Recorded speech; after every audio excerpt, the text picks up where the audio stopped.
ಪ್ರಿಯ ವೀಕ್ಷಕರೇ, C9 ಕನ್ನಡ ಸುದ್ದಿವಾಹಿನಿಗೆ ಸ್ವಾಗತ. ನಾನು ನಿಮ್ಮ ಸುಮಾ ಪಾಟೀಲ್. ಸ್ವಾಮಿ ಕೊಲೆ ಪ್ರಕರಣ ಡಿ ಗ್ಯಾಂಗ್ ತಿಕ್ಕಪಾಲು. ಕಲಬುರಗಿ ಸೆಂಟ್ರಲ್ ಜೈಲಿಗೆ ದರ್ಶನ್ ಮ್ಯಾನೇಜರ್ ನಾಗರಾಜ್ ಶಿಫ್ಟ್. ಪರಪ್ಪನ ಅಗ್ರಹಾರ ಜೈಲಿಂದ ಕಲಬುರಗಿಗೆ ಕರೆತಂದ ಪೊಲೀಸರು. ಬಿಗಿ ಭದ್ರತೆಯಲ್ಲಿ ಪ್ರಕರಣದ ಅಪರಾಧಿ ಸಂಖ್ಯೆ 11 ನಾಗರಾಜ್ನ ಕಲಬುರಗಿಗೆ ಕರೆತಂದ ಪೊಲೀಸರು. ವಿಜಯಪುರ ಜೈಲಿಗೆ ವಿನಯ್ನ ಬಿಟ್ಟು ಕರೆತಂದ ಕಲಬುರಗಿಗೆ ನಾಗರಾಜ್. ಕಲಬುರಗಿ ಜಿಲ್ಲೆಯ ಕಾರಾಗೃಹದ ಸೆಲ್ ನಂಬರ್ 14ರಲ್ಲಿ ದರ್ಶನ್ ಮ್ಯಾನೇಜರ್ ಸೇರಿಸಿದ್ದಾರೆ.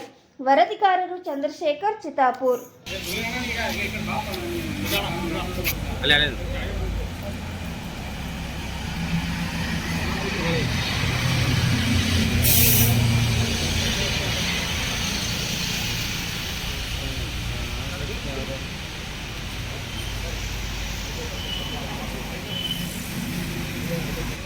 ವಿಜುವಲ್ ತೋರು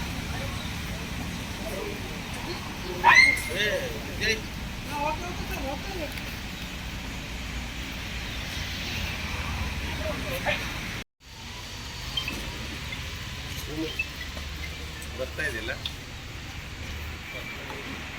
ಇನ್ನು ಪ್ಯಾಕೇಜ್ ಇಲ್ವಾ?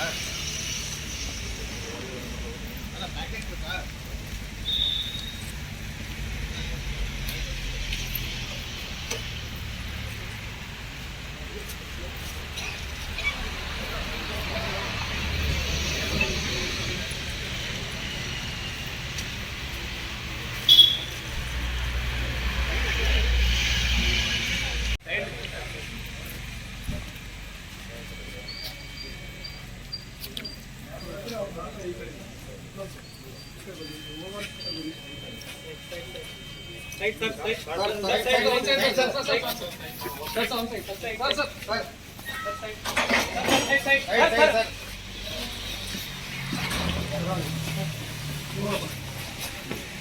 ಯಾರು ಇಬ್ಬರ ಹತ್ರ ಎಲ್ಲರೂ ಬಿಡಬಾರ್ದು.